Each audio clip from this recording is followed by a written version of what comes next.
بسم اللہ الرحمن الرحیم۔ السلام علیکم۔ سیرت نبی کو سمجھنے کے لیے ضروری ہے کہ ہم نبی کریم صلی اللہ علیہ وسلم کے آباء و اجداد کی زندگیوں کے بارے میں بھی کچھ نہ کچھ علم رکھتے ہوں۔ آپ صلی اللہ علیہ وسلم کے دادا کون تھے اور تاریخ میں ان کے اہم کارنامے کیا ہیں؟ آپ صلی اللہ علیہ وسلم کا شجرہ نسب کیا تھا؟ ان سب کا ہمیں علم ہونا چاہیے۔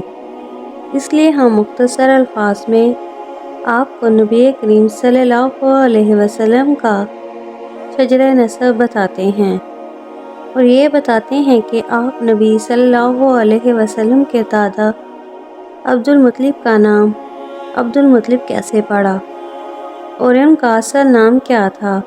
اس کے بعد بات کریں گے زمزم کے کنویں کے بارے میں۔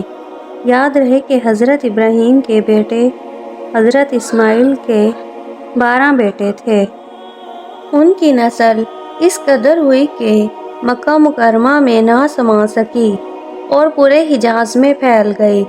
ان کے ایک بیٹے قدار کی اولاد میں عدنان ہوئے۔ عدنان کے بیٹے معد اور پوتے کا نام نزار تھا۔ نزار کے 4 بیٹے تھے، ان میں سے ایک کا نام مضر تھا۔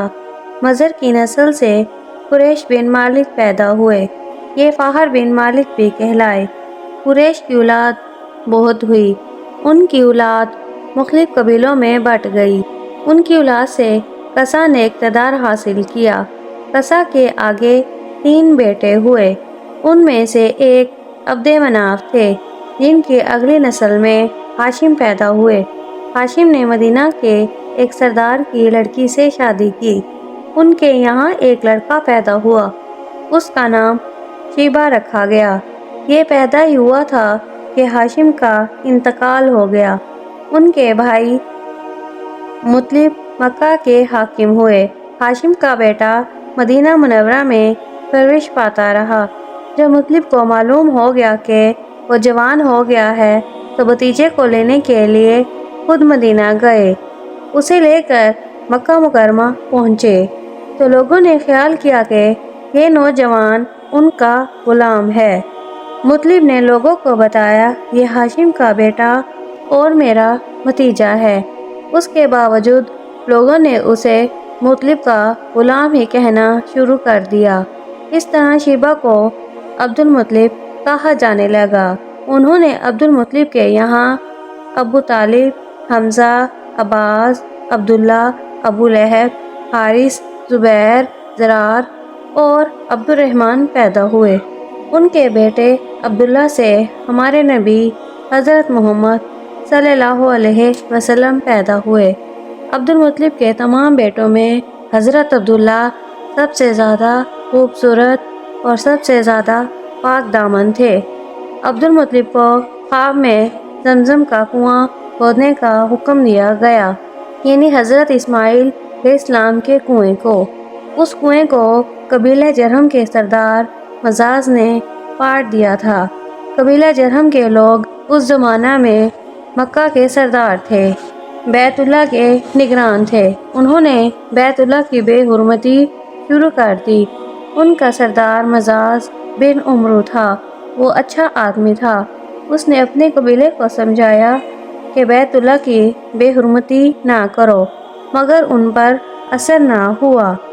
جب مزاز نے دیکھا کہ ان پر کوئی اثر نہ ہوتا تو قوم کو اس کے حال پر چھوڑ کر وہاں سے جانے کا فیصلہ کیا۔ اس نے تمام مال و دولت، تلواریں اور زریں وغیرہ خانہ کعبہ سے نکال کر زمزم کے کنویں میں ڈال دی اور مٹی سے اس کو پاٹ دیا۔ کنواں اس سے پہلے ہی خشک ہو چکا تھا، اب اس کا نام و نشان مٹ گیا۔ مدتوں یہ کنواں بند پڑا رہا۔ اس کے بعد بنو خزاع نے بنو جرہم کو وہاں سے مار بھگایا۔ بنو خزاع اور قصہ کی سرداری کا زمانہ اسی حالت میں گزرا، کنواں بند رہا، یہاں تک کہ قصہ کے بعد عبد المطلب کا زمانہ آ گیا۔ انہوں نے خواب دیکھا، خواب میں انہیں زمزم کے کنویں کی جگہ دکھائی گئی اور اس کے کھودنے کا حکم دیا گیا۔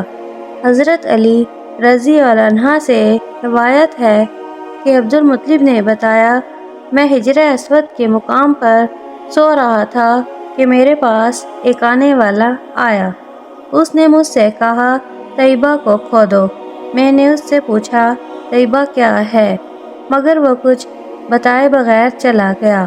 دوسری طرف رات پھر خواب میں وہی شخص آیا، کہنے لگا، برا کو کھودو۔ میں نے پوچھا، برا کیا ہے؟ وہ کچھ بتائے بغیر چلا گیا۔ تیسری رات میں اپنے بستر پر سو رہا تھا کہ پھر وہ شخص خواب میں آیا۔ اس نے کہا، مظنونہ کھودو۔ میں نے پوچھا، مظنونہ کیا ہے؟ وہ بتائے بغیر چلا گیا۔ اس سے اگلی رات میں پھر بستر پر سو رہا تھا کہ وہی شخص پھر آیا اور بولا، زمزم کھودو۔ میں نے اس سے پوچھا، زمزم کیا ہے؟ اس بار اس نے کہا، زمزم وہ ہے جس کا پانی کبھی ختم نہیں ہوتا، جو حاجیوں کے بڑے بڑے مجموعوں کو سیراب کرتا ہے۔ عبد المطلب کہتے ہیں، میں نے اس سے پوچھا، یہ کنواں کس جگہ ہے؟ اس نے بتایا، جہاں گندگی اور خون پڑا ہے اور کوا ٹھونگے مار رہا ہے۔ دوسرے دن عبد المطلب اپنے بیٹے حارث کے ساتھ وہاں گئے۔ اس وقت ان کے یہاں یہی ایک لڑکا تھا۔ انہوں نے دیکھا وہاں گندگی اور خون پڑا تھا اور ایک کوا ٹھونگے مار رہا تھا۔ اس جگہ کے دونوں طرف بت موجود تھے اور یہ گندگی اور خون دراصل ان بتوں پر قربان کیے جانے والے جانوروں کا تھا۔ پوری نشانی مل گئی تو عبد المطلب کدال لے آئے اور کھدائی کے لیے تیار ہو گئے، لیکن اس وقت قریش وہاں آ پہنچے۔ انہوں نے کہا، اللہ کی قسم، ہم تمہیں یہاں کھدائی نہیں کرنے دیں گے۔ تم ہمارے ان دونوں بتوں کے درمیان کنواں کھودنا چاہتے ہو جہاں ہم ان کے لیے قربانیاں کرتے ہیں۔ عبد المطلب نے ان کی بات سن کر اپنے بیٹے حارث سے کہا، تم ان لوگوں کو میرے قریب نہ آنے دو، میں کھدائی کا کام کرتا رہوں گا، اس لیے کہ مجھے جس کام کا حکم دیا گیا ہے اس کو ضرور پورا کروں گا۔ قریش نے دیکھا کہ وہ باز آنے والے نہیں تو رک گئے۔ آخر انہوں نے کھدائی شروع کر دی۔ جلد ہی کنویں کے آثار نظر آنے لگے۔ یہ دیکھ کر انہوں نے اللہ اکبر کا نعرہ لگایا اور پکار اٹھے، یہ دیکھو، یہ اسماعیل علیہ السلام کی تعمیر ہے۔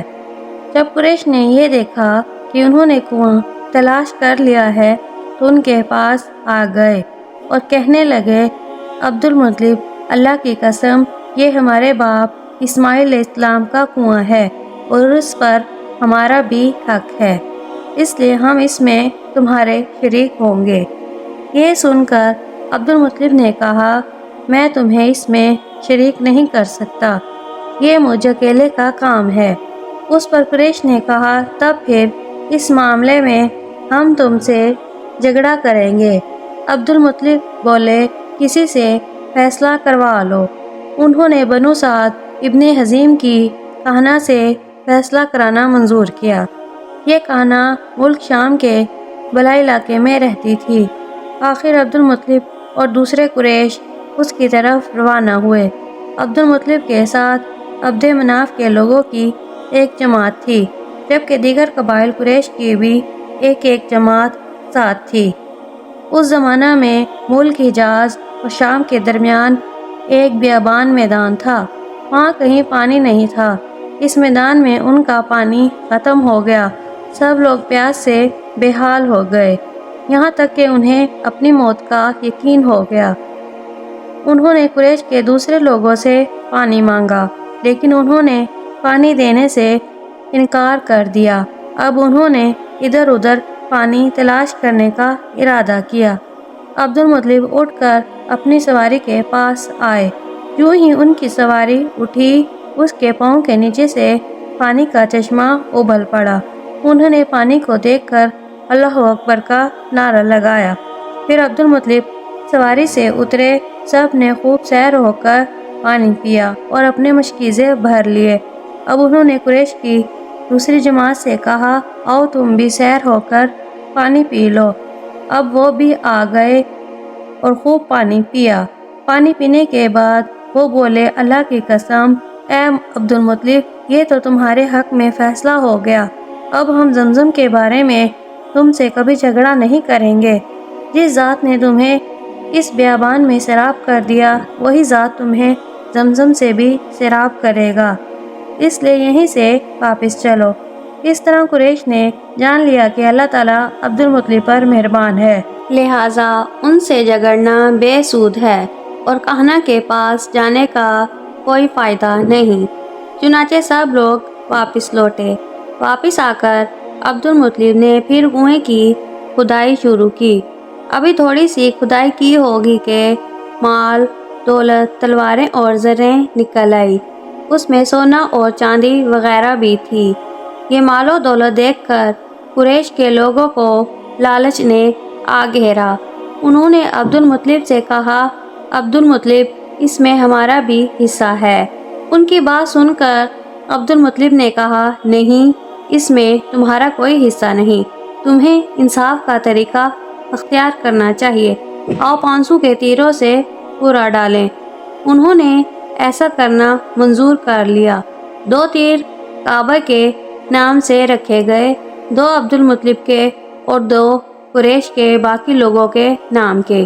پانسا پھینکا گیا تو مال اور دولت کعبہ کے نام نکلا، تلواریں اور زریں عبد المطلب کے نام، اور قریشیوں کے نام کے جو تیر تھے وہ کسی چیز پر نہ نکلے۔ اس طرح فیصلہ ہو گیا۔ عبد المطلب نے کعبے کے دروازے کو سونے سے سجا دیا۔ زمزم کی کھدائی سے پہلے عبد المطلب نے دعا مانگی تھی کہ اے اللہ اس کی کھدائی کو مجھ پر آسان کر دے، میں اپنا ایک بیٹا تیرے راستے میں ذبح کروں گا۔ اب جب کہ کنواں نکل آیا تو انہیں خواب میں حکم دیا گیا اپنی منت پوری کرو، یعنی ایک بیٹے کو ذبح کرو۔ اس بارے میں تفصیلاً ہم اپنی آئندہ ویڈیو میں بیان کریں گے۔